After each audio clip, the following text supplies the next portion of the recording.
السلام علیکم ورحمۃ اللہ وبرکاتہ۔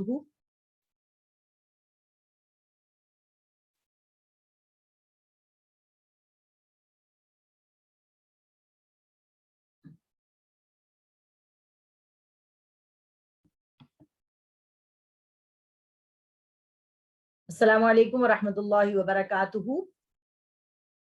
آج 25 دسمبر 2021 ہے اور فرائیڈے کا دن ہے، جمعۃ المبارک ہے۔ آج سورۃ الرحمن 55 نمبر کی سورت ہے، مدنی سورت ہے، اور اس کے اندر 78 آیات ہیں اور 3 رکوع ہیں۔ سورۃ الرحمن جو ہے یہ سورت اللہ تبارک و تعالی نے اپنے انٹروڈکشن کے لیے نازل فرمائی ہے۔ انٹروڈکشن کیسا کہ اللہ تبارک و تعالی کے نبی صلی اللہ علیہ وسلم جب تک کہ آیت بسم اللہ الرحمن الرحیم نازل نہیں ہوئی تھی، نبی پاک صلی اللہ علیہ وسلم لکھا کرتے تھے بسمک اللہم۔ جب بھی کوئی خطوط لکھے جاتے تھے تو اس میں بسمک اللہم، اللہ کے نام سے شروع۔ اس کے بعد اللہ تبارک و تعالیٰ نے قرآن مجید میں ایک آیت نازل کی، قل ادعوا اللہ او ادعوا الرحمن، اللہ تبارک و تعالیٰ کو اللہ کہہ کے پکارو یا رحمان کہہ کے پکارو۔ تو قریش کے قبیلے والوں نے، مشرکین نے کہا کہ ہم اللہ کو تو جانتے ہیں، یہ رحمان کون ہے؟ تو اس کے انٹروڈکشن میں یہ سورت جو ہے یہ آپ کو بتاتی ہے کہ الرحمن کون ہے۔ بسم اللہ الرحمن الرحیم جب سورۃ النمل میں نازل ہوئی تو اس کے بعد سے نبی پاک صلی اللہ علیہ وسلم نے بسم اللہ الرحمن الرحیم لکھنا شروع کر دیا، انہو من سلیمان و انہو بسم اللہ الرحمن الرحیم، جو حضرت سلیمان علیہ السلام کا خط تھا جو ملکہ سبا کو لکھا گیا تھا، اور اس کو شروع ہی کیا تھا انہوں نے بسم اللہ الرحمن الرحیم سے۔ یہ سورت جو ہے یہ ایک استاد کا اپنے شاگرد کو تعلیم دینے کا طریقہ بتایا گیا ہے۔ ایک استاد اپنے شاگرد کو جو کچھ سکھاتا ہے، جو کچھ بتاتا ہے، وہ یہ سورت جو ہے نا ہمیں سکھا رہی ہے۔ الرحمن، رحمان کے بارے میں کہتے ہیں رحمان فی الدنیا والرحیم بالآخرہ، اللہ تعالیٰ رحمان ہے دنیا میں اور رحیم ہے آخرت میں۔ اس کو میں ایک مثال سے آپ کو سمجھاؤں گی کہ رحمان جو ہے نا وہ اس کا مطلب ہے جوش مارتی ہوئی رحمت، اللہ کی جوش مارتی ہوئی رحمت۔ اللہ تبارک و تعالی نے اس رحمت کو ہمارے اندر بھی رکھا ہے۔ ہم بہت جلدی کسی چیز سے متاثر ہو جاتے ہیں اور ہم اس چیز کو فوراً ہی اڈیپٹ کر لیتے ہیں اور فوراً اس کی طرف ہمدردانہ تعلق کرنے کی کوشش کرتے ہیں۔ مثال کے طور پر آپ یہ دیکھیے کہ اگر ایک روڈ پہ آپ چلے جا رہے ہیں اور وہاں پہ آپ دیکھتے ہیں کار ایکسیڈنٹ ہو گیا ہے، آس پاس کوئی بھی نہیں ہے، اور وہاں پر ایک چھوٹا سا بچہ، بالکل گود کا بچہ جو ہے وہ پڑا ہوا ہے زمین پہ اور وہ رو رہا ہے زور زور سے، تو آپ کا دل کیا کرے گا؟ آپ کا دل یہ کرے گا کہ آپ اس بچے کو اٹھائیں اور پکڑیں اور اس کو اپنے ساتھ لے کے چلے جائیں، اور جو ہے نا کہ میں اب بے اولاد ہوں تو میں اس بچے کو پال لوں گی۔ آپ نے اس کیفیت کے اندر اٹھا تو لیا وہ بچہ، اب جیسے جیسے آپ کو پالنا پڑے گا، اس کو سنبھالنا پڑے گا اور اس کی تربیت کرنی پڑے گی، اور جو پھر آپ کو مشکلات آئیں گی تو آپ کہیں گے کہ کاش کہ میں نے اس کو اٹھایا ہی نہ ہوتا، اور اس نے تو میرے لیے بہت بڑی مصیبت کھڑی کر دی۔ ٹھیک ہے، اللہ تبارک و تعالیٰ کیا فرما رہے ہیں؟ قل ادعوا اللہ، میں اللہ ہوں، او ادعوا الرحمن، یا رحمان کہہ کے پکارو، میں وہ ذات ہوں کہ اگر میں نے تمہارے کو پیدا کیا ہے، اس دنیا میں بھیجا ہے، اس دنیا میں لگایا ہے، تو میں نے تمہارے پیدا ہونے سے پہلے، تمہارے اس دنیا میں قدم رکھنے سے پہلے میں نے کیا کیا؟ میں نے اس دنیا کو سجا دیا۔ وَلَقَدْ زَيَّنَّا السَّمَاءَ الدُّنْيَا بِمَصَابِيحَ، اس دنیا کے آسمان کو میں نے ستاروں سے سجا دیا اور اس زمین کو میں نے وَمِنَ الْجِبَالِ جُدَدٌ بِيضٌ وَحُمُرٌ مُخْتَلِفٌ أَلْوَانُهُ كَذَلِكَ، اس زمین کو جو ہل رہی تھی اس پہ پہلی پہاڑی صفا پہاڑی رکھی اور اس کے بعد میں نے اس کے اوپر مختلف رنگوں کی پہاڑی رکھی، سرخ پہاڑیاں ہیں، کالی پہاڑیاں ہیں، لال پہاڑیاں ہیں، سفید پہاڑیاں ہیں۔ اللہ تبارک و تعالیٰ نے اس دنیا کو سجا دیا درختوں سے، انگور کے باغوں سے، کیلے کے باغوں سے۔ اللہ تبارک و تعالیٰ نے گیہوں گندم ہمارے کھانے کا سارا انتظام ہمارے آنے سے پہلے سجا دیا، سب چیز اس دنیا کے اندر بنا دی۔ اور اللہ تبارک و تعالیٰ نے قرآن مجید میں فرمایا وَمَا خَلَقْتُ الْجِنَّ وَالْإِنسَ إِلَّا لِيَعْبُدُونَ، میں نے انسانوں کو اور جنات کو بنایا ہے اپنی عبادت کے لیے۔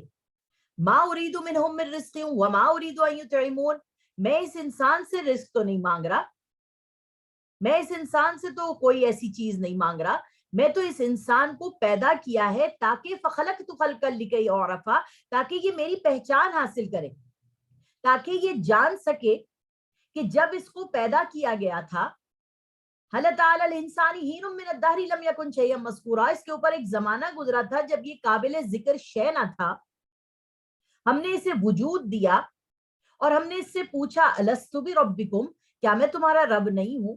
اور اس شخص نے، اس انسان نے کہا قالوا بلا، بے شک اے اللہ تو ہی ہمارا رب ہے۔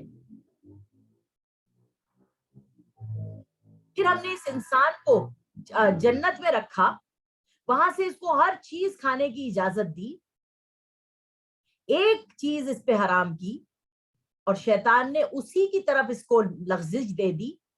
وَلَمْ نَجِدْ لَهُ عَزْمًا، ہم نے اس انسان کے اندر عزم پختہ نہیں پایا، نسیہ بھول پائی۔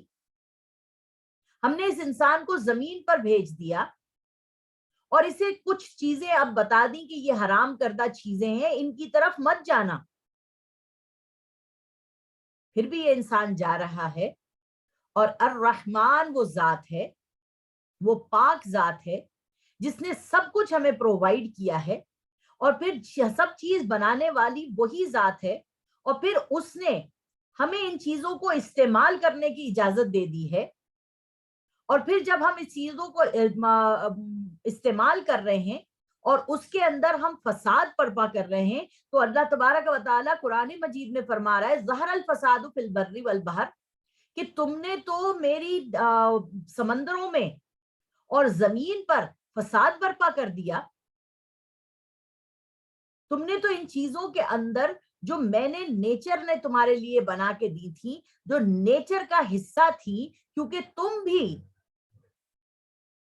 فطرت کے نتیجے میں پیدا ہوئے ہو، تم بھی دین فطرت پہ ہو، تم بھی ہر اس عادت پہ پیدا کیے گئے ہو جس عادت کو میں نے پسند کیا ہے، اور میں نے تمہیں جو بنایا ہے، تمہاری باڈی سٹرکچر کو میں نے بنایا ہی اسی لیے ہے کیونکہ تمہیں ایک دن ڈیٹوریٹ ہو جانا ہے، تمہیں ایک دن ختم ہو جانا ہے۔ انا للہ و انا الیہ راجعون، تم میرے پاس سے آئے ہو اور تمہیں میرے پاس لوٹ کر آنا ہے۔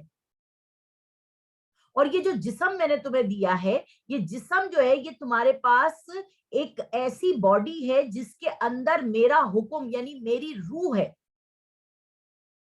جس روح کی وجہ سے اس جسم کو میں نے سجدہ کروایا ہے فرشتوں کے ذریعے، جس روح کو پروٹیکٹ کرنے کے لیے یہ جسم دیا گیا ہے، اور اس جسم کو پروٹیکٹ کرنے کے لیے تمہاری روح کے اندر میں نے کہا ہے کہ اتنا پاور پیدا کرو کہ تمہارے لیے فرشتے جو ہیں وہ تمہاری حفاظت کے لیے میں نے بھیجے ہوئے ہیں، فرشتے تمہارے لیے دعائے مغفرت کر رہے ہیں۔ الذین یحملون العرش ومن حولہ، تم فرشتے جو اللہ کا عرش پکڑے ہوئے ہیں وہ اللہ تعالیٰ سے دعا مانگ رہے ہیں، ربنا فاغفر لنا ذنوبنا، اے اللہ ان کی گناہوں کو معاف کر دے، وکفر عنا سیئاتنا، ان کی لغزشوں کو معاف کر دے۔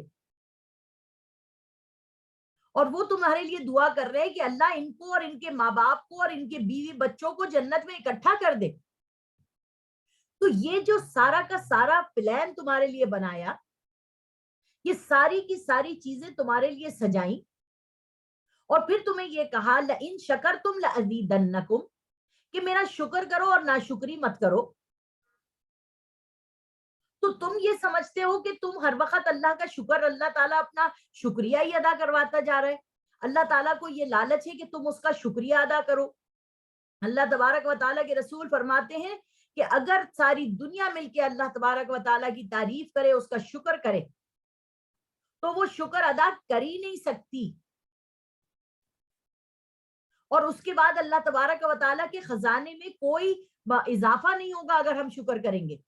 اور اگر ہم ناشکری کریں گے تو اللہ کے خزانے میں کوئی کمی نہیں آ سکتی.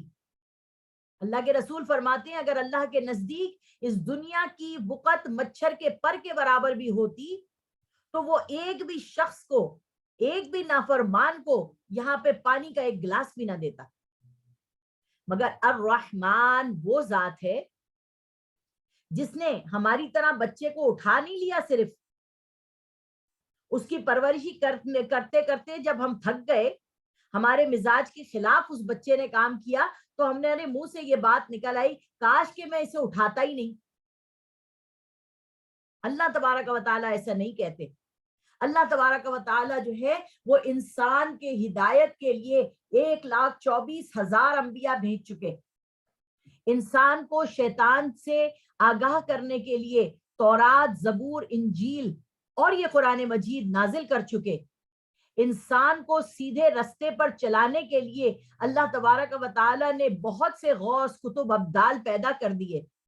اللہ تبارک و تعالیٰ سے بھٹکے ہوئے, راستے سے بھٹکے ہوئے لوگوں کے لیے علماء کرام کو اللہ تبارک و تعالیٰ نے خیرکم من تعلم القرآن وعلمہ, کہ بہترین وہ لوگ ہیں جو قرآن پڑھتے ہیں, سیکھتے ہیں, سمجھتے ہیں اور اس پہ عمل کرتے ہیں اور دوسروں کو بتاتے ہیں.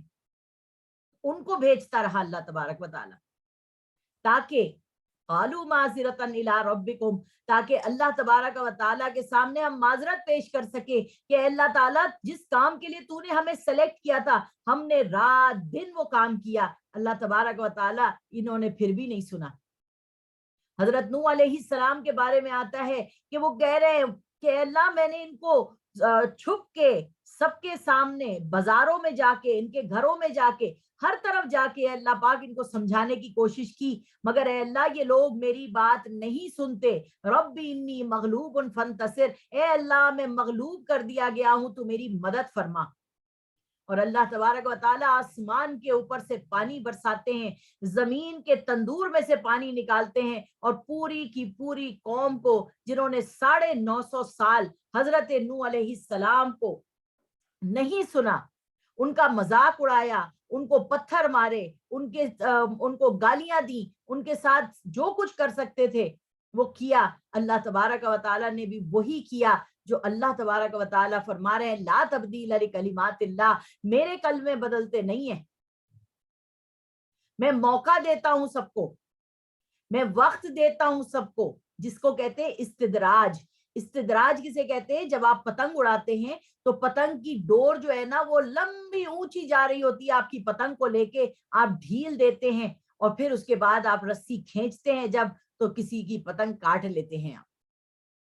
تو یہی بات اللہ تبارک و تعالیٰ فرما رہا ہے کہ رسی دراز کی ہوئی ہے تمہاری, اور جس نے اطاعت کا پٹکا پہن لیا, یعنی لا الہ الا اللہ محمد الرسول اللہ پڑھ لیا, اس کے گلے میں ایک اطاعت کی رسی ہے. اور وہ اطاعت کی رسی کیا ہے؟ قرآن مجید کی رسی ہے. اور وہ قرآن مجید کی رسی کیا ہے کہ اللہ فرماتا ہے ایک سرا اس کا میرے ہاتھ میں ہے اور ایک سرا اس انسان کے ہاتھ میں ہے. اگر اس نے اس سرے کو پکڑا مضبوطی کے ساتھ, عزو علیہا بالنواجذ, اپنی دانتوں کی کچلیوں کے ساتھ پکڑ لیا, تو وہ انسان اس رسی کو چڑھ کے پکڑ کر آسمان کی بلندیوں پر چڑھ جائے گا. اور اللہ تبارک و تعالیٰ فرمائے گا وَفِرُّوا إِلَى اللَّهِ, دوڑ لگا دو میری طرف, میں تم سے راضی اور تم مجھ سے راضی. اور جس نے اس رسی کو چھوڑ دیا, اطاعت کے پٹکے کو گلے سے اتار دیا, اللہ تبارک و تعالیٰ جب اس کی رسی کو چھوڑ دیں گے اس کی پتنگ کٹ جائے گی. تو اللہ کہتے ہیں وَإِن مِّنكُمْ إِلَّا وَارِدُهَا كَانَ عَلَىٰ رَبِّكَ حَتْمًا مَّقْضِيًّا, تم میں سے کوئی شخص ایسا نہیں ہے جو پل صراط پہ سے نہ گزرے. اور جب تم پل صراط کے اوپر سے گزرو گے تو وہ شخص جس نے گناہ کیے ہوں گے وہ کٹ کٹ کے جہنم میں گرتے جائیں گے یہاں تک کہ اپنی سزا کو بھگت نہ لیں. اور وہ شخص جس نے اپنی نمازوں کو اور اپنے دین کو اور اپنے ایمان کو سلامت رکھا ہوگا, بچا بچا کے چلا ہوگا, اللہ تبارک و تعالیٰ فرماتے ہیں وہ پل صراط کا راستہ اتنی دیر میں کور کرے گا جتنی دیر میں وہ فرض نماز ادا کر لیتا ہے. ہزاروں برس کا راستہ اتنی کم وقت کے اندر پورا کر لے گا. پہلے زمانے میں یہ بات تو سمجھانا ذرا مشکل ہوتی تھی, آج کے زمانے میں اس کو آسان ہو گیا ہے سمجھانا کہ اب ہمارے پاس ایسی بلٹ ٹرینز آ گئی ہیں جو بہت سا 2 دن کا سفر جو مکے اور مدینے کا تھا وہ پھر 18 گھنٹے کا سفر 8 گھنٹے میں بدل گیا, 8 گھنٹے کا سفر 4 گھنٹے میں بدل گیا, کہ اتنی تیز ٹرین جا رہی ہیں کہ وہ کدھر سے کدھر پہنچا کر ہمیں مدینے تک پہنچا دیتی ہیں. تو یہ جو وقت کم ہو رہا ہے, یہ جو تیزی ہماری چیزوں میں دکھائی جا رہی ہے, یہی چیز جو ہے سمجھنے میں, اگر ہم سمجھنا چاہیں قرآن کو, سمجھنا چاہیں دین کو, تو ہمیں سمجھانے میں آسان ہو جاتی ہے کہ نبی پاک صلی اللہ علیہ وسلم براق کے اوپر سوار ہوئے. اور براق کیا ہے آج سمجھنا آسان ہے. برق کہتے ہیں روشنی کو, اور لائٹ کتنی تیزی سے سورج کی زمین پہ آتی ہے اور اتنی ہی تیزی سے وہ اپنے مدار پہ واپس جاتی ہے, جس سے یہ پوری دنیا روشن ہوتی ہے. کتنی تیزی سے حضور صلی اللہ علیہ وسلم نے بیت المقدس کا سفر مکے سے, جو 2 مہینے کا سفر تھا, جو حضرت ابراہیم علیہ السلام کیا کرتے تھے اور اسماعیل علیہ السلام سے ملنے کے لیے آیا کرتے تھے, اتنا لمبا سفر حضور صلی اللہ علیہ وسلم نے ایک رات میں مکمل بھی کر لیا. وہاں سے آسمان پر بھی چلے گئے, زنجیر بھی ہلتی رہی, بستر بھی رہا گرم, ایک پل میں سوئے عرش سے ہو آئے محمد. آج اس کو سمجھنا کتنا آسان ہو گیا ہے. میں یہاں بول رہی ہوں اور جو لوگ یہاں موجود نہیں ہیں سننے کے لیے, یہ آواز میری جو ہے ان تک پہنچ جائے گی انٹرنیٹ کے تاروں کے ذریعے. کوئی میری شاگرد امریکہ میں بیٹھ کے سنے گی, کوئی کراچی میں بیٹھ کے سنے گی, کوئی حیدرآباد میں بیٹھ کے سنے گی. جو جس کونے پہ بیٹھا ہوگا, جس نے اس چینل کے ساتھ اپنا لنک کر لیا ہوگا, اس کے پاس وہ نوٹیفیکیشن آتی چلی جائے گی, آتی چلی جائے گی, آتی چلی جائے گی. آپ کو پتا ہے نبی پاک صلی اللہ علیہ وسلم پر جب پہلی وحی نازل ہوئی تو حضور صلی اللہ علیہ وسلم کو فرمایا گیا پڑھو, اقرا بسم ربک الذی خلق. نبی صلی اللہ علیہ وسلم نے فرمایا ما انا بقاری, میں پڑھا ہوا نہیں ہوں. حضرت جبرائیل نے گلے لگایا اور چھوڑ دیا. پھر فرمایا پڑھو, حضور نے فرمایا ما انا بقاری. حضرت جبرائیل نے دوسری مرتبہ گلے لگایا اور تھوڑا زور سے لگایا. پھر فرمایا پڑھو, حضور نے فرمایا تیسری مرتبہ ما انا بقاری, میں پڑھا ہوا نہیں ہوں. حضور صلی اللہ علیہ وسلم فرماتے ہیں تیسری مرتبہ جبرائیل علیہ السلام نے مجھے اتنی زور سے گلے لگایا کہ مجھے ایسا لگا کہ میری پسلیاں ہی دب جائیں گی.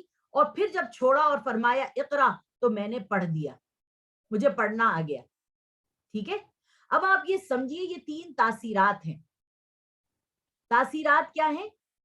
3 طریقے سے انسان علم کو حاصل کر سکتا ہے. سب سے پہلے خوشبو.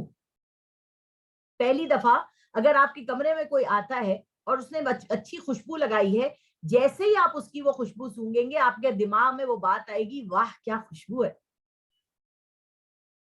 جب وہ بیٹھ کے آپ کے سامنے بیان کرے گا تو آپ اس وقت جس وقت سن رہی ہوں گی قرآن کا بیان, نبی پاک صلی اللہ علیہ وسلم کی بات, تو آپ کے دل میں آئے گا ہائے اللہ کتنا کچھ ہے اس دین میں جو مجھے سمجھنا ہے. مگر جب آپ اس کے اٹھ کے مجلس سے چلی جائیں گی تو وہ چیز آپ کو بھول جائے گی. تیسری تاثیر یہ ہے کہ پھر آپ نے کیا کیا کہ آپ اس مجلس میں بیٹھی اور آپ نے سیکھنا شروع کیا, اور آپ نے سیکھنا شروع کیا اور سیکھنا شروع کیا اور سیکھنا شروع کیا اور سیکھتی چلی گئی. تو یہ تیسری تاثیر ہے کہ وہ جو سیکھنے کا عمل تھا, جب آپ شاگرد بن گئی تو اب آپ ایک وقت آئے گا استاد بن جائیں گی. اسی طرح سے دیکھیے آج انٹرنیٹ کا حساب دیکھیے, آپ انٹرنیٹ پہ جو لکھتی ہیں وہ آ جاتا ہے سامنے. آپ کو کوئی کھانا پکانا ہے, آپ کو کوئی سورت سننی ہے, آپ کو کچھ بھی کرنا ہے, وہ سامنے آ جاتا ہے.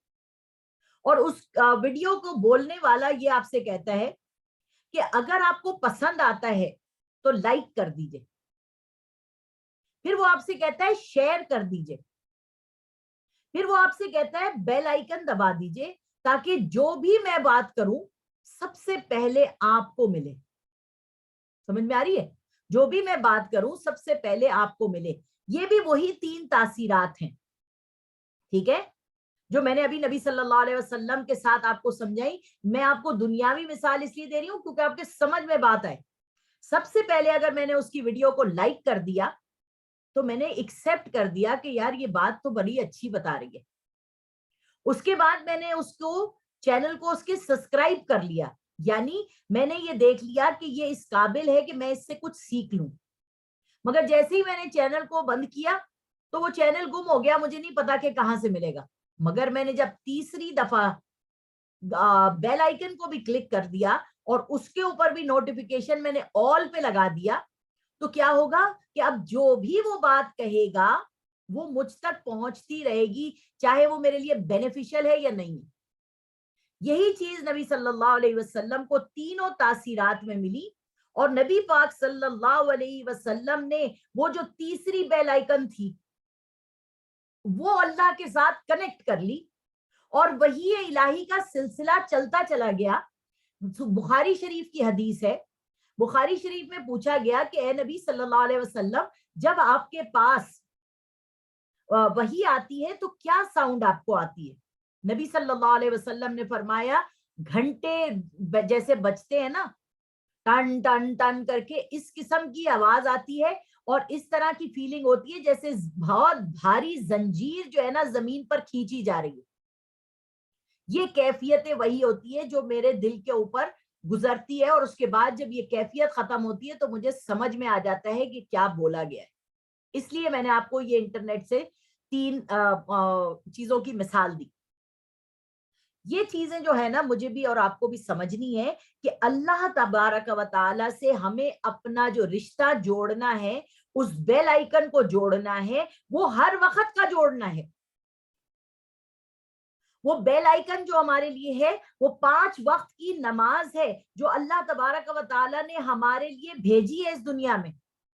5 وقت اذان کی آواز ہمارے کان میں آتی ہے. آپ کو پتہ ہے اذان کی سٹوری کیا تھی؟ اذان کی سٹوری یہ تھی کہ نبی صلی اللہ علیہ وسلم پر جب نماز فرض ہو گئی تو اب صحابہ کرام کے ساتھ بیٹھے اور کہا کہ اب ہم لوگ کس طرح سے لوگوں کو بلائیں گے. تو یہودیوں نے تو صحابہ کرام نے کہا عیسائی لوگ جو ہے وہ گھنٹا بجا کے بلاتے ہیں چرچ میں، اسی طریقے سے یہودی لوگ جو ہے وہ ڈرم بجا کے بلاتے ہیں اپنی عبادت گاہ میں. تو ہم لوگ ایسا کرتے ہیں بیبل بجاتے ہیں. بیبل کہتے ہیں جو ایک ہارن ہوتا ہے نا اس طرح کا او کر کے آواز، اس طرح کی آواز ہم دے کر اور لوگوں کو بلا لیں گے کہ نماز کا ٹائم ہو گیا. نبی پاک نے کہا اچھا ٹھیک ہے، بات ختم ہو گئی. رات کو ایک صحابی سوئے، بہت ہی عام سے صحابی تھے جو جیسے کہتے ہیں نا کہ بہت سے ہیں صحابہ مگر کچھ خاص صحابہ ہوتے جو جن کے نام ہمیں پتہ ہیں. ان صحابی کا نام بھی نہیں پتا، یعنی بیچارے ہیں صحابی اور ہمیں یہ کہنا اچھا نہیں لگتا کہ یہ بات ہم کہیں، مگر آپ کو بتانے کی غرض سے میں کہہ رہی ہوں کہ جیسے irrelevant صحابی تھے، لوگوں کے نوٹس میں آنے والے صحابی نہیں تھے مگر صحابی تھے. صحابی تو اللہ نے کہا ہے صحابہ تو ستاروں کی مانند ہے جس کے پیچھے چلے جاؤ. تو اللہ تبارک و تعالیٰ دکھا رہا ہے کہ یہ چھوٹا سا مدھم سا ستارہ ہے، دیکھو اس کی بات کے پیچھے میں پوری دنیا کو لگا دوں گا. وہ خواب میں دیکھتے ہیں اذان کے الفاظ اور صبح اٹھ کے نبی صلی اللہ علیہ وسلم مسجد میں بیٹھ کے لوگوں کی خوابوں کی تعبیر سنتے تھے. تو وہ صحابی جو ہے حضور کے پاس آتے ہیں اور کہتے ہیں یا رسول اللہ میں نے یہ خواب دیکھا، اس میں یہ الفاظ تھے. حضور صلی اللہ علیہ وسلم حضرت بلال کو بلاتے ہیں اور کہتے ہیں کہ کھڑے ہو کر منبر پر یہ اذان دو. جب اذان دی جاتی ہے تو حضرت عمر فاروق بھاگے بھاگے اپنے کمرے سے اٹھ کے سوتے ہوئے آتے ہیں اور کہتے ہیں یا رسول اللہ صلی اللہ علیہ وسلم میں نے بھی یہ خواب دیکھا ہے، ان الفاظ کو میں نے خواب میں سنا تھا اور جو ہے نا میں نے یہ سوچا تھا کہ آپ کو بتاؤں پر میرے کو یہ بات بھول گئی بتانا. اللہ تبارک و تعالی ان صحابی کا مقام اور مرتبہ اونچا کرنے کے لیے اور پھر گواہی حضرت عمر فاروق کے خواب سے دلوانے کے لیے اللہ تبارک و تعالیٰ جس کو چاہتا ہے عزت دیتا ہے. تعز من تشاء وتذل من تشاء بیدک الخیر. تو ہمیں کسی کو چھوٹے درجے کا نہیں سمجھنا, کسی کو بڑے درجے کا نہیں سمجھنا. اللہ پاک فرما رہا ہے تلک الرسل فضلنا بعضهم علی بعض, ہم نے ہر کسی کو فضیلت دی ہے بعض کو بعض کے اوپر. اسی لیے اللہ تبارک و تعالیٰ نے فرمایا ہے عمر سے کچھ نہیں ہوتا, مقام اور مرتبے اور رشتوں سے انسان کی پہچان ہوتی ہے. وہ کہ آپ کا شاگرد استاد آپ سے چھوٹا ہو مگر علم میں اللہ تبارک و تعالیٰ نے اس کو بڑا کر دیا تو لترکبن طبقا عن طبق, وہ سیڑھیاں چڑھ گیا زیادہ, آپ کو کم سیڑھیاں ملی, تو آپ کا کام ہے کہ آپ اس کو ادب دیں, عزت دیں, احترام دیں. جتنا ادب عزت احترام آپ اپنے استاد کو دیں گے اللہ تبارک و تعالیٰ آپ کو اتنی ہی چیز عطا فرمائے گا. یہ مکافات عمل ہے. جب میں اپنی کلاس میں پڑھتی تھی تو میرے ساتھ جو ہے وہ 2 میری اور کلاس فیلوز بھی تھی, میری امی بھی پڑھتی تھی ساتھ میں, اور مجھے جو ہے نا وہ لکھنا بھی نہیں آتا تھا اردو صحیح طریقے سے, اور میں اتنی تیز نہیں لکھ سکتی تھی جتنی تیز جو ہے وہ میری دونوں دوستیں لکھا کرتی تھیں. تو میں نے ایک دن قاری صاحب سے کہا, میں کہا قاری صاحب میرے کو تو لکھنا بھی نہیں آتا اور یہ ساری چیزیں ایسی ہیں, تو یہ چیز کیسے صدقہ جاریہ بنے گی, یہ چیز کیسے صدقہ جاریہ بنے گی کہ آپ نے سمجھو 3 ہی لوگوں کو پڑھایا, آپ اتنے صلاحیت والے تھے, 3 ہی لوگ پڑھے آپ سے. کہنے لگے کیا پتا کہ تم آگے جا کے کام اتنا لمبا کرو انشاءاللہ تعالی کہ اس کا ثواب مجھے ملتا رہے. تو دیکھیے بہت سے لوگ ہوں گے جو میرے استاد کے شاگرد ہوں گے, جنہوں نے ان سے عالم کا کورس کیا ہوگا, جنہوں نے ان سے پڑھا ہوگا, جنہوں نے ان سے سیکھا ہوگا. اور اگر اللہ تبارک و تعالیٰ مجھے اس کام پہ لگا دیتا ہے اور اللہ تبارک و تعالیٰ کے دین کو میں آگے پہنچا سکتی ہوں, پھر میری تربیت میرے مرشد نے کی, ان کا سکھائے ہوئے کو اگر میں اپلائی کر کے اور لوگوں تک پہنچا سکتی ہوں اور لوگوں کی زندگیاں بدل سکتی ہیں, تو وہ تو قبر میں اس وقت لیٹے ہوئے ٹھنڈی ہوائیں لے رہے ہوں گے, اچھی ہوائیں لے رہے ہوں گے کہ اللہ تیرا شکر ہے کہ تو نے مجھے ایسی شاگرد عطا کی کہ جس نے میرے لیے زندگی کا صدقہ جاریہ بنا دیا.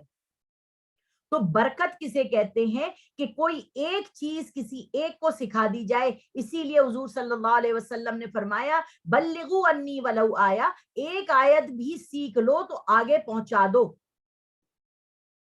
کیونکہ ہو سکتا ہے کہ جس تک تم نے وہ بات پہنچائی ہے وہ تم سے زیادہ عمل کرنے والا ہو.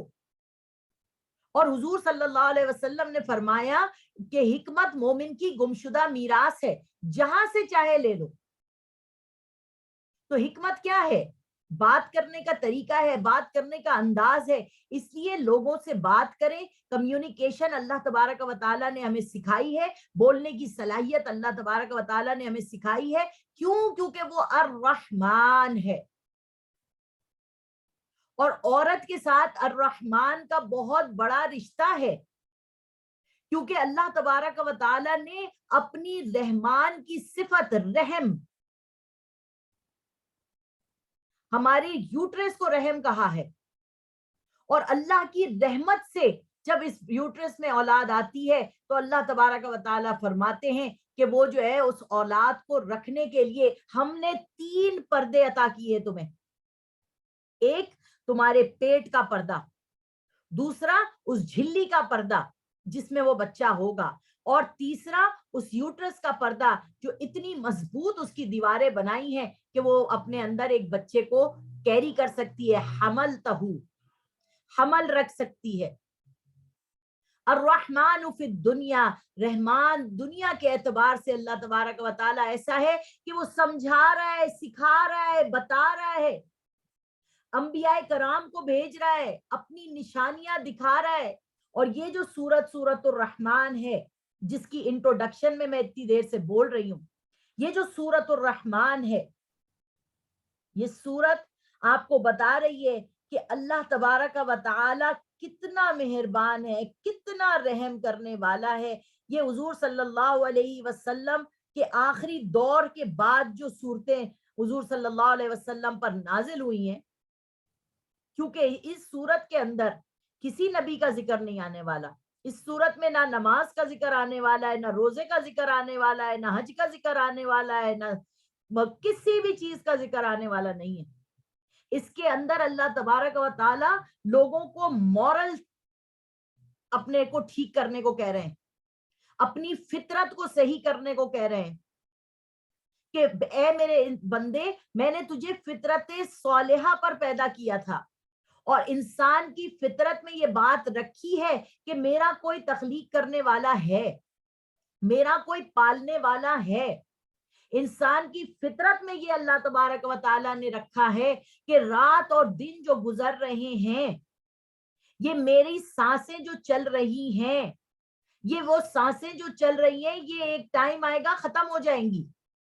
صبات ہر شے کو ہے اس زمانے میں، سکون و حال ہے قدرت کے کارخانے میں کہ ہر چیز سوتی ہے، میرا دل نہیں سوتا، اللہ کا گھر نہیں سوتا، اور جب اللہ کا گھر نہیں سوتا، اللہ نور السماوات والارض، اللہ آسمانوں اور زمین کا نور ہے، اس نے ایک نور میری آنکھوں میں دیا ہے اور کہا ہے فَبِأَيِّ آلَاءِ رَبِّكُمَا تُكَذِّبَانِ، دیکھو میری کون کون سی نعمتیں، کون کون سے میرے انعامات، کون کون سی میری قدرتیں، کون کون سی میری عطائیں، کون کون سی میری وہ نعمتیں جو میں نے تمہیں عطا کی ہیں، ان کا تم انکار کرو گے اے جنات اور انسان کی جماعت،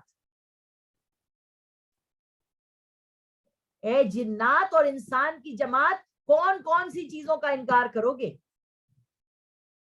31 ٹائمز اللہ تبارک و تعالی نے ایک بات کو دہرایا ہے، اور کیوں دہرایا ہے؟ اس لیے کیونکہ یہ انسان نسیا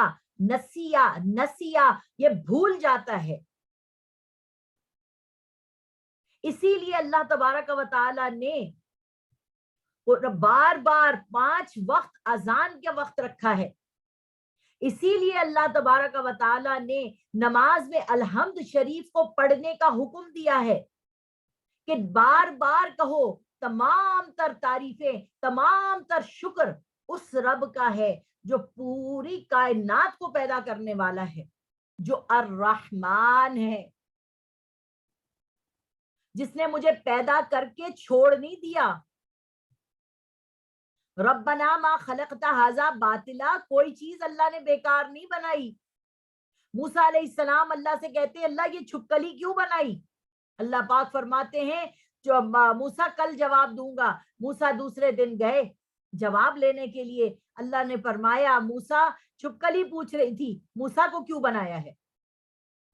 اس سے کیا بات پتا چلی؟ اس سے بات یہ پتا چلی کہ ربنا ما خلقت ھذا باطلا، چھپکلی کو بھی کسی کام کے لیے اللہ تبارک و تعالیٰ نے اس دنیا میں بنایا ہے، اور انسان کو بھی اللہ تبارک و تعالیٰ نے کسی کام کے لیے بنایا ہے، پہاڑوں کو بھی اللہ نے کسی کام کے لیے بنایا ہے۔ لو انزلنا ھذا القرآن علی جبل لرأیتہ خاشعا متصدعا من خشیۃ اللہ، اللہ تبارک و تعالیٰ نے جب یہ قرآن پیش کیا پہاڑوں کو، آسمانوں کو، زمین کو،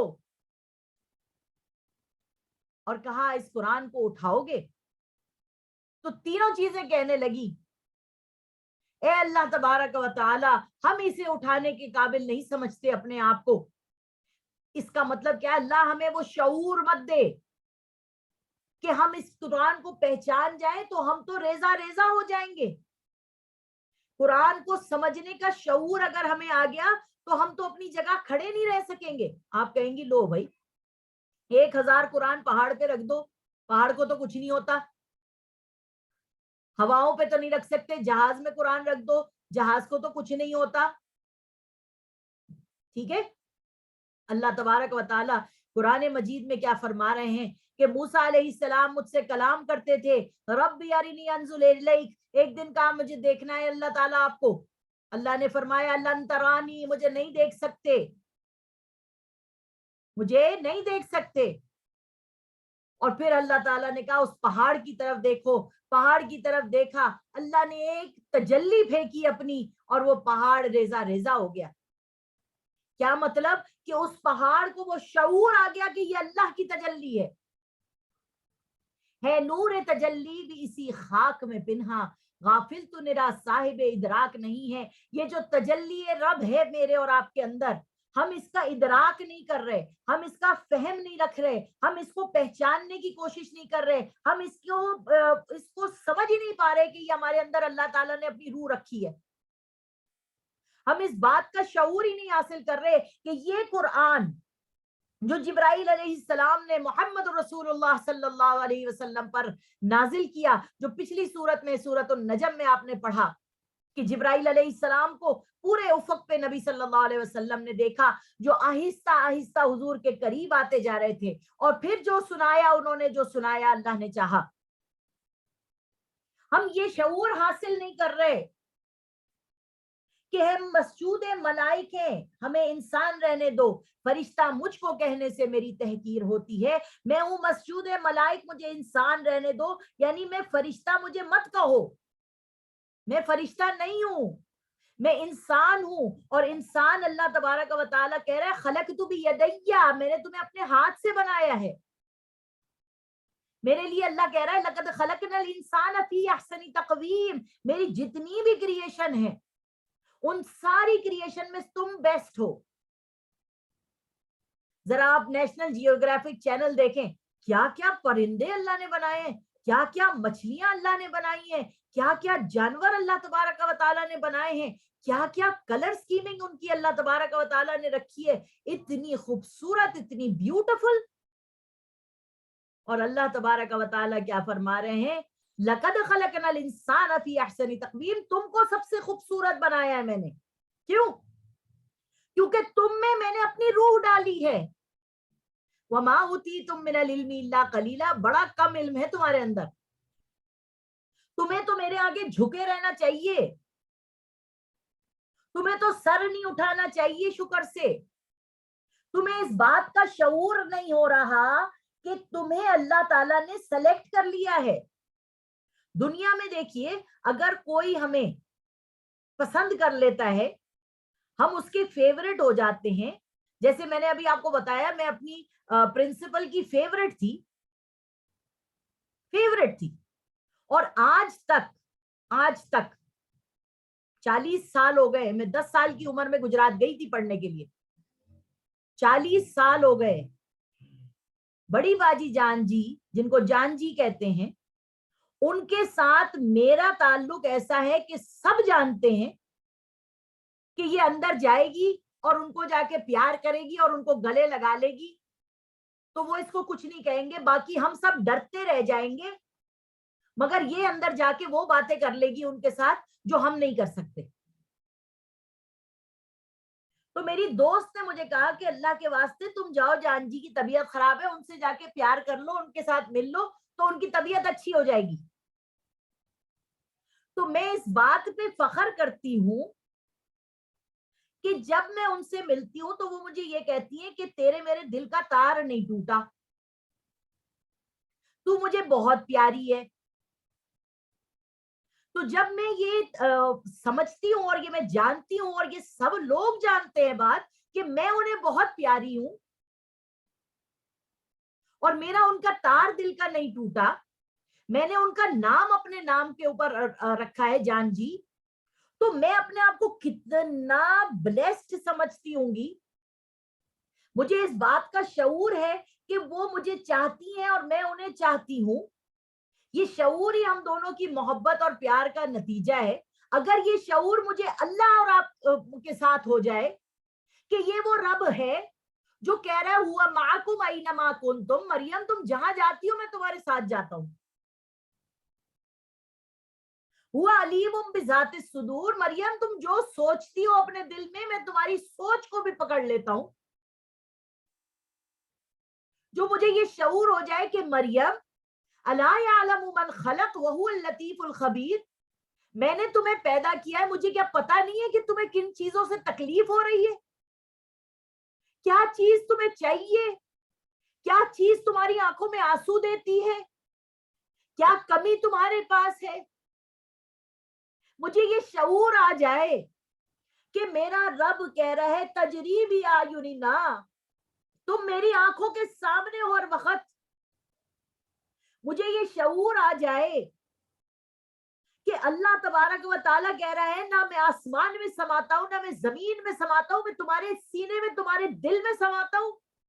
اگر مجھے یہ شعور آ جائے, مجھے یہ پتا چل جائے اور میرے ذہن میں یہ بات ازبر ہو جائے کہ میرا رب مجھے ضائع نہیں کرے گا, میرا رب مجھے ویسٹ نہیں ہونے دے گا, تو کیا میرا پیر ادھر سے ادھر جا سکتے؟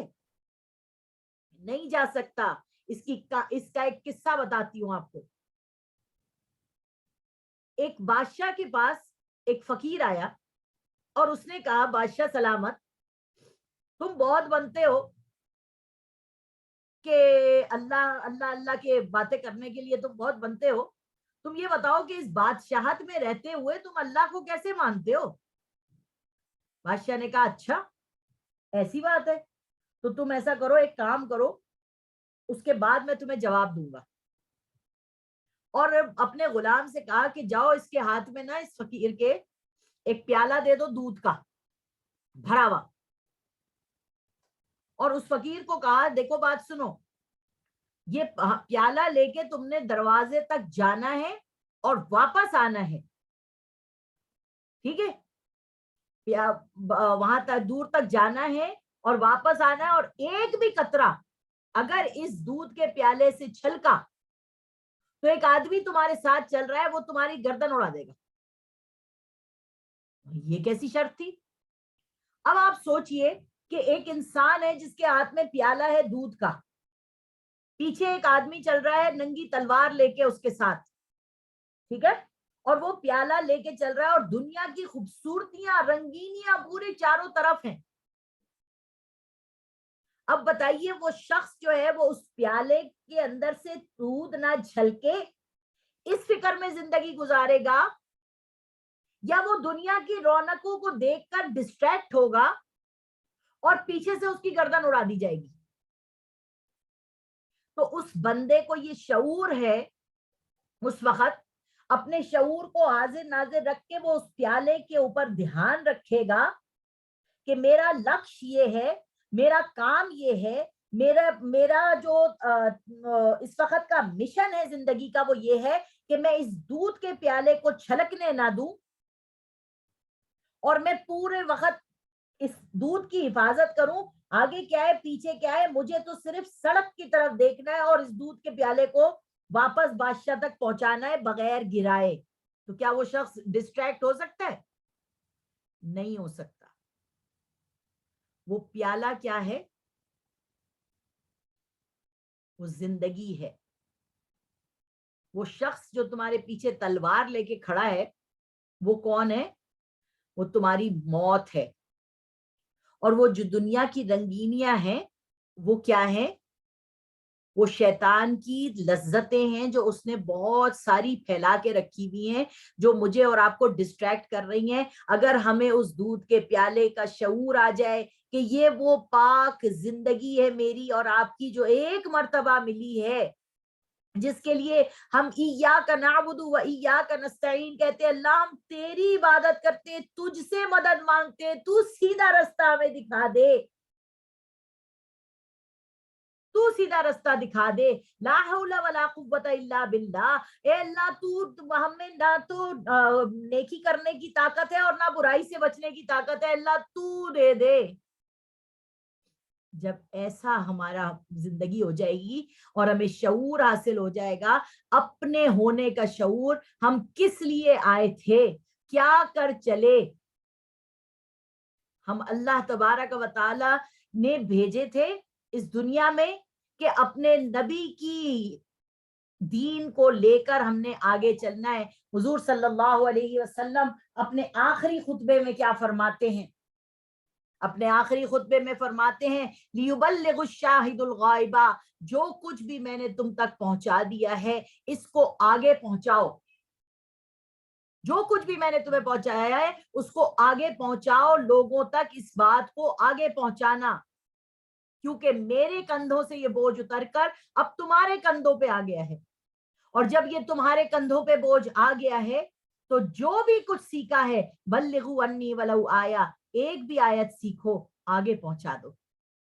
تو اللہ تبارک و تعالی یہ رحمان میں بتا رہا ہے، الرحمن، کہ وہ پاک ذات جو تمہارے پہ بہت مہربان ہے، دنیا کی ہر لذت تمہیں دے رہا ہے، ہر چیز تمہیں دے رہا ہے. یہ نہ سوچو کہ یہ تمہارا حق ہے، یہ نہ سوچو کہ تمہارے کو تو یہ ملنا ہی تھا. اس میں ایسی کون سی بات ہے آسمان بنا دیا تو، زمین بنا دی تو، اور یہ ساری چیزیں بنا دی، اس میں ایسی کیا بات ہے؟ تھینک یو کرنے کی کیا ضرورت ہے؟ یہ نہ سوچو.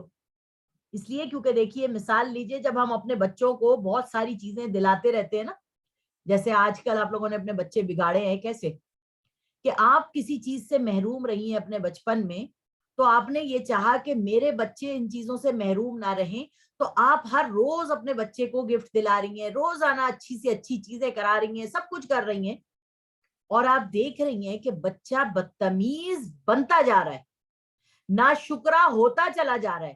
اس لیے کیونکہ وہ یہ سمجھ رہا ہے یہ میرے باپ کا حق ہے. ماں باپ آپ ہیں تو آپ کو ضرورت ہے کہ آپ ہمارے کو یہ چیزیں دلائیں. نہیں دلائیں گی تو یہ آپ نے غلط کیا. پیدا کیوں کیا تھا؟ بچے ہمیں کہتے ہیں پیدا کیوں کیا تھا؟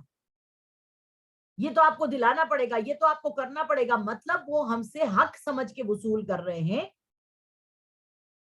اسی طریقے سے اللہ تبارک و تعالی ہمیں یہ سب چیزیں دے رہا ہے تو یہ ہمارا حق نہیں ہے، یہ اللہ تبارک و تعالی کی عطا ہے، یہ اللہ تبارک و تعالی کی نعمت ہے. اور اللہ تعالیٰ قیامت کے دن ہم سے 3 اعمال نامے کھلوائے گا، ایک نیکیوں کا، ایک گناہوں کا، اور ایک اپنی نعمتوں کا، کہ میں نے تمہیں کتنی نعمتیں عطا کی تھیں، ان نعمتوں کا تم نے کیا کیا. تو جب ہم نے ان نعمتوں کو استعمال کیا اور اللہ کا شکر ادا کیا، تو نعمت کا استعمال کر کے شکر ادا کرنے کا مطلب کیا ہے؟ اللہ تبارک و تعالیٰ فرما رہے علم القرآن، ہم نے تمہیں قرآن کی جو تعلیم دی ہے اس کا شکریہ ادا کرنا ہے تو پھیلاؤ اس کو، بتاؤ اس کو. یہ جو باڈی ہم نے تمہیں دی ہے اس کو لگاؤ اللہ کے کاموں میں، اس کو لگاؤ اللہ کی دین کے لیے. یہ جو مال ہم نے تمہیں دیا ہے اس کو خرچ کرو لوگوں کے لیے، کھپا دو، لگا دو، سب کچھ دے دو اس کو. اسی طریقے سے علم القرآن، قرآن تمہیں تعلیم دے رہا ہے کہ ماں باپ جنہوں نے تمہیں پیدا کیا، رب ارحمہما کما ربیانی صغیرا، جیسے بچپن میں انہوں نے تمہیں پال پوس کے بڑا کیا، ایسے ہی اللہ تعالیٰ سے دعا کرو کہ اے اللہ میرے ماں باپ پر رب ارحمہما کما ربیا. ربیا دیکھیے اللہ تعالیٰ ماں باپ کو بھی ربیا کہہ رہا ہے، ربیانی صغیرہ، میرے ماں باپ نے جیسے مجھ پہ بچپن میں رحم کیا، اے اللہ تو میرے ماں باپ پہ رحم کر. اللہ تعالیٰ اپنے حقوق کے بعد اپنے ماں باپ کا حقوق ادا کرنے کو وہ کہتے ہیں. ماں باپ کی نافرمانی کے لیے 9 آیات قرآن مجید میں اللہ تعالیٰ نے بتا دی کہ کتنی غلط بات ہے کہ ماں باپ کی نافرمانی کر رہے ہو. یہ سب چیزیں اللہ تبارک و تعالیٰ مجھے اور آپ کو سکھا رہے ہیں. کیوں؟ کیونکہ وہ الرحمن ہیں. قرآن پڑھنے کا مطلب یہ نہیں ہے کہ تقریریں کر لو، درس کر لو، لوگوں کو بتا دو. قرآن پڑھنے کا مطلب یہ ہے، سمجھنے کا مطلب یہ ہے کہ عمل کتنا کیا. قیامت کے دن اللہ پوچھیں گے عمر دی کس کاموں میں لگائی، جوانی دی کہاں کھپائی، مال کہاں سے کمایا کہاں خرچ کیا، علم حاصل کیا کتنا اس پہ عمل کیا. ان 4 سوالوں کے جواب نہیں دیں گے تو بخشے نہیں جائیں گے. اور یہ کہنا اللہ بڑا غفور الرحیم ہے، اللہ بڑا مہربان ہے، تو آپ ہیں کیا مہربان؟ جب آپ کا بچہ آپ سے بدتمیزی کرتا ہے 1 دفعہ 2 دفعہ 3 دفعہ، آپ کیا کرتے ہیں؟ اس کے الاؤنس دینا بند کر دیتے ہیں، اس کی پاکٹ منی دینا بند کر دیتے ہیں، آپ اس کو پنش کرتے ہیں. کیوں کرتے ہیں؟ تاکہ اسے پتا چلے کہ یہ اس کا حق نہیں ہے. اسی طرح سے سورۃ الرحمن میں اللہ تبارک و تعالیٰ انہی ناشکریوں کو بتاتے ہوئے لوگوں کی یہ کہہ رہا ہے فَبِأَيِّ آلَاءِ رَبِّكُمَا تُكَذِّبَانِ، کن کن نعمتوں کا جھٹلاؤ گے، کن کن چیزوں کو جھٹلاؤ گے. اور 31 مرتبہ اللہ تبارک و تعالیٰ ایک بات کو دہرائے چلا جا رہا ہے. اور پچھلی سورت جو ہم نے پڑھی تھی سورۃ القمر، اس میں کیا بتایا اللہ نے؟ وَلَقَدْ يَسَّرْنَا الْقُرْآنَ لِلذِّكْرِ فَهَلْ مِن مُدَّكِرٍ، کہ ہم نے قرآن کو نصیحت کے لیے آسان کر دیا ہے. کوئی ہے جو نصیحت حاصل کرے؟ 4 دفعہ اللہ تعالیٰ نے یہ بات کہی ہے کہ نصیحت کو حاصل کرو، نصیحت کو سیکھو، جو بات بتا رہے اس کے اوپر عمل کرنے کی کوشش کرو۔ تو اگر نہیں کریں گے تو پھر نقصان کس کا ہوگا؟ ہمارا ہی ہوگا نا۔ اللہ تبارک و تعالیٰ سے دعا ہے کہ اللہ تعالیٰ ہمیں قرآن کو صحیح پڑھنے، سمجھنے اور سیکھنے کی توفیق عطا فرمائے۔ انشاءاللہ العزیز اب ہم باقاعدہ آغاز کریں گے سورۃ الرحمن کا کل انشاءاللہ تعالیٰ۔ وآخر دعوانا ان الحمد للہ رب العالمین۔ السلام علیکم ورحمۃ اللہ وبرکاتہ۔